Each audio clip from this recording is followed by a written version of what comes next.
announcement. Tonight, I can report to the American people and to the world that the United States has conducted an operation that killed Osama Bin Laden, the leader of Al-Qaeda, and a terrorist who's responsible for the murder of thousands of innocent men, women, and children. It was nearly 10 years ago that a bright September day was darkened by the worst attack on the American people in our history. The images of 9/11 cutting through a cloudless September sky, the Twin Towers collapsing to the ground, black smoke billowing up from the Pentagon, the wreckage of Flight 93 in Shanksville, Pennsylvania, where the actions of heroic citizens saved even more heartbreak and destruction. And yet we know that the worst images are those that were unseen to the world. The empty seat at the dinner table, children who were forced to grow up without their mother or their father, parents who would never know the feeling of their child's embrace, nearly 3,000 citizens taken from us, leaving a gaping hole in our hearts. On September 11th, 2001, in our time of grief, the American people came together. We offered our neighbors a hand, and we offered the wounded our blood.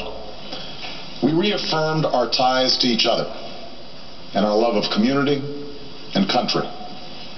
On that day, no matter where we came from, what God we prayed to, or what race or ethnicity we were united as one American family.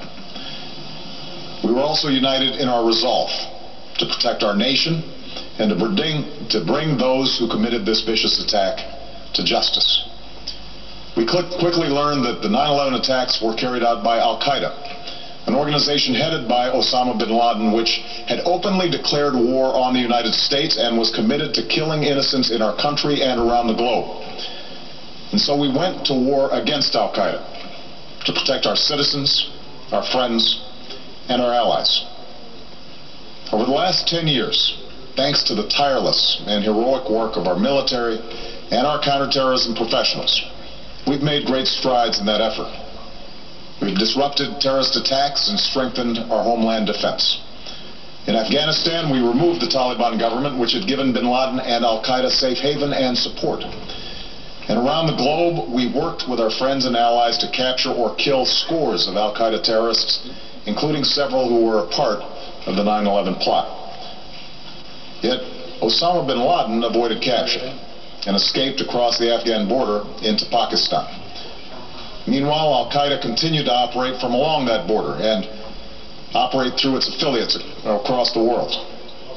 And so shortly after taking office, I directed Leon Panetta, the director of the CIA, to make the killing or capture of bin Laden the top priority of our war against Al-Qaeda, even as we continued our broader efforts to disrupt, dismantle, and defeat his network. Then, last August, after years of painstaking work by our intelligence community, I was briefed on a possible lead to bin Laden. It was far from certain, and it took many months to run this thread to ground. I met repeatedly with my national security team as we developed more information about the possibility that we had located bin Laden hiding within a compound deep inside Pakistan. And finally, last week, I determined that we had enough intelligence to take action and authorized an operation to get Osama bin Laden and bring him to justice. Today, at my direction, the United States launched a targeted operation against that compound in Abbottabad, Pakistan. A small team of Americans carried out the operation with extraordinary courage and capability. No Americans were harmed. They took care to avoid civilian casualties. After a firefight, they killed Osama bin Laden and took custody of his body. For over 2 decades, bin Laden has been Al-Qaeda's leader and symbol, and has continued to plot attacks against our country and our friends and allies. The death of bin Laden marks the most significant achievement to date in our nation's effort to defeat Al-Qaeda. Yet his death does not mark the end of our effort. There's no doubt that Al-Qaeda will continue to pursue attacks against us. We must, and we will, remain vigilant at home and abroad. As we do, we must also reaffirm that the United States is not and never will be at war with Islam. I've made clear, just as President Bush did shortly after 9/11, that our war is not against Islam. Bin Laden was not a Muslim leader. He was a mass murderer of Muslims. Indeed, Al-Qaeda has slaughtered scores of Muslims in many countries, including our own. So his demise should be welcomed by all who believe in peace and human dignity. Over the years, I've repeatedly made clear that we would take action within Pakistan if we knew where Bin Laden was. That is what we've done. But it's important to note that our counterterrorism cooperation with Pakistan helped lead us to Bin Laden and the compound where he was hiding. Indeed, Bin Laden had declared war against Pakistan as well and ordered attacks against the Pakistani people. Tonight, I called President Zardari, and my team has also spoken with their Pakistani counterparts.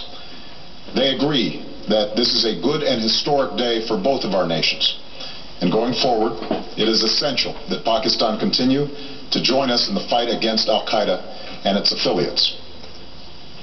The American people did not choose this fight. It came to our shores and started with the senseless slaughter of our citizens.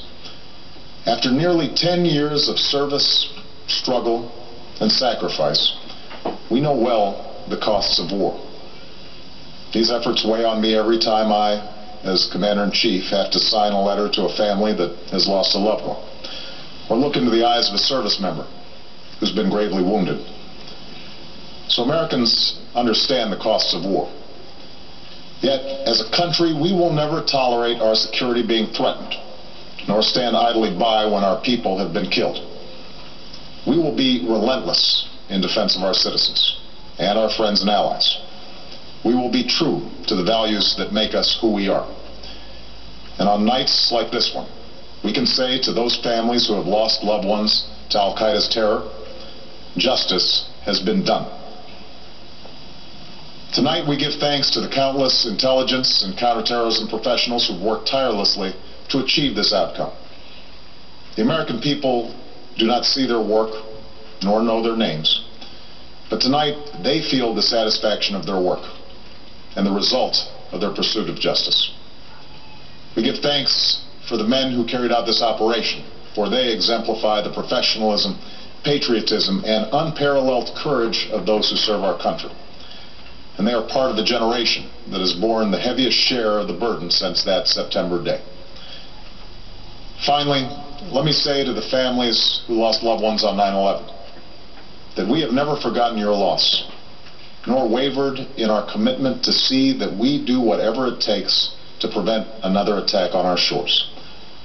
And tonight, let us think back to the sense of unity that prevailed on 9/11. I know that it has at times frayed, yet today's achievement is a testament to the greatness of our country and the determination of the American people. The cause of securing our country is not complete, but tonight we are once again reminded that America can do whatever we set our mind to. That is the story of our history. Whether it's the pursuit of prosperity for our people, or the struggle for equality for all our citizens, our commitment to stand up for our values abroad, and our sacrifices to make the world a safer place. Let us remember that we can do these things not just because of wealth or power, but because of who we are. One nation, under God, indivisible, with liberty and justice for all. Thank you. May God bless you. And may God bless the United States of America. So there we have it, President Barack Obama confirming that the Al-Qaeda leader Osama Bin Laden is dead after an almost 10-year-long hunt for the Al-Qaeda leader. Let's cross live to Robert Nisbet, our US correspondent. Robert, your reaction to the President's